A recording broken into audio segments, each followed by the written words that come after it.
নমস্কার বন্ধুরা, জ্ঞানামৃত মোটিভেশনাল চ্যানেলে আপনাদের প্রত্যেককে জানাই সাদর আমন্ত্রণ।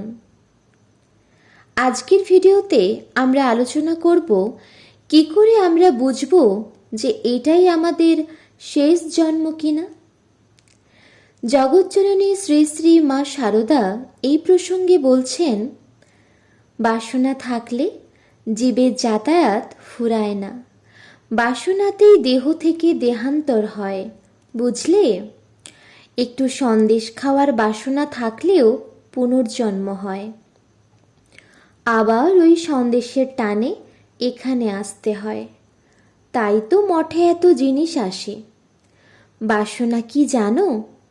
বাসনা হলো সূক্ষ্ম বীজের মতো, যেমন বিন্দু পরিমাণ অর্থাৎ ছোট্ট তিলের মতো একটি বটবীজ থেকেই পরে প্রকাণ্ড এক বট গাছ তৈরি হয়, ঠিক তেমনি বাসনা থাকলে পুনর্জন্ম হবেই।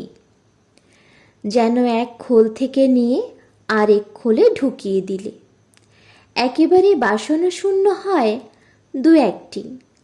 তবে বাসনায় দেহান্তর হলেও যদি পূর্বজন্মের স্বীকৃতি ও সংস্কার থাকে তাহলে চৈতন্য একেবারে হারায় না। এই বলে জগৎজননী শ্রী শ্রী মা শারদা তার নিজের জীবনের একটি অভিজ্ঞতার কথা বললেন। দয়াময়ী শ্রী শ্রী মা শারদা বলছেন, পুরীতে যখন জগন্নাথ দেবকে দর্শন করছি তখন এত লোক জগন্নাথ দেবকে দর্শন করছে দেখে আনন্দে কেঁদে ফেললাম। ভাবলাম, আহা বেশ, এত লোক মুক্তি পাবে। ও মা, শেষে দেখি যারা বাসনা শূন্য সেই একটি আধটি মাত্র মুক্ত হবে। যোগেনকেও সেই কথা বললাম, সেও তাই বলল। সে বলল, না মা, যারা বাসনা শূন্য তারাই মুক্ত হবে। মা আরও বলছেন, ঠাকুর বলতেন, যারা আমায় ডাকবে তাদের জন্য অন্তিমে আমাকে দাঁড়াতে হবেই। এটি ঠাকুরের নিজের মুখের কথা। কোনো এক ত্যাগী ভক্ত শ্রী শ্রী মাকে জিজ্ঞাসা করলেন, মা, সবাই কি নির্বাসনা হতে পারে? মা উত্তরে বললেন, তা পারলে তো সৃষ্টি ফুরিয়েই যেত, পারে না বলেই তো সৃষ্টি চলছে, বারে বারে ঘুরে ফিরে জন্মাচ্ছে। সেই ভক্ত তখন শ্রী শ্রী মাকে প্রশ্ন করলেন, আচ্ছা মা, যদি কারো গঙ্গায় দেহত্যাগ হয়? মা উত্তরে বললেন, বাসনা ফুরলেই হয়, নইলে কিছুতেই কিছু নয়। কর্ম শেষ হলেই ভগবান দর্শন হয়, আর তখন সেটি হয় শেষ জন্ম। তখন আবার সেই ভক্ত মাকে প্রশ্ন করলেন, তাহলে মা, শেষ জন্ম মানে কি নির্বাণ?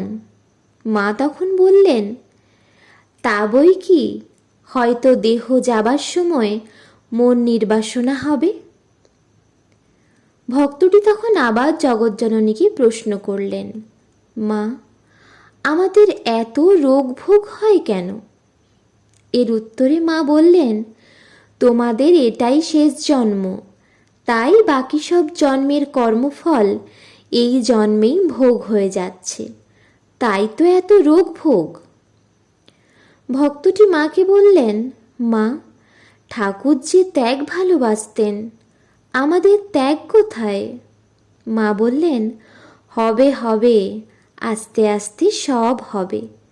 ধরো এই জন্মে কিছুটা হলো, আর কিছুটা পরের জন্মে হবে। খোলটাই তো শুধু বদলায়, আত্মাটা তো সেই একই থাকে।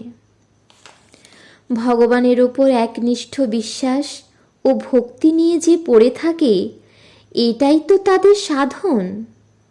আহা, নরেন আমার বলেছিল, লাখো জন্ম হলেই বা ভয় কি? তাই তো, জ্ঞানীর জন্ম নিতে ভয় কি? তাদের তো আর পাপ হয় না।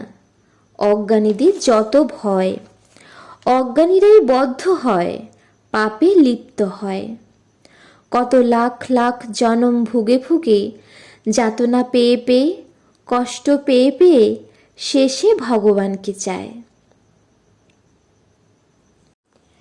মাকে ভক্ত প্রশ্ন করলেন, মা, ঠাকুর বলেছেন এখানে যারা আসবে তাদের শেষ জন্ম।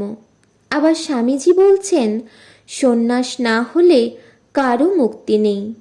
তাহলে গৃহীদের কি উপায় হবে মা?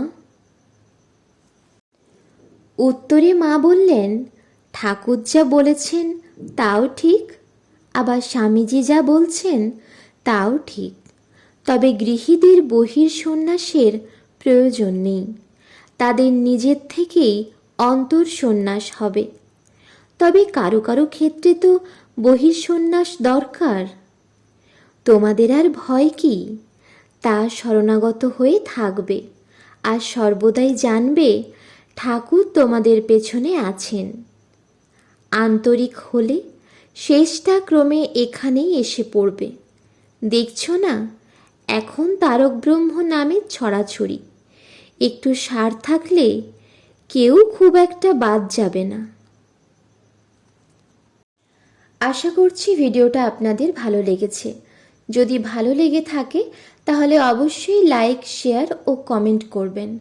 আর আপনি যদি এই চ্যানেলে নতুন হন তাহলে চ্যানেলটিকে সাবস্ক্রাইব করে আমাদের পাশে থাকতে ভুলবেন না। জয় ঠাকুর, জয় জগজ্জননী শ্রী শ্রী সারদা মায়ের জয়, জয় স্বামীজি।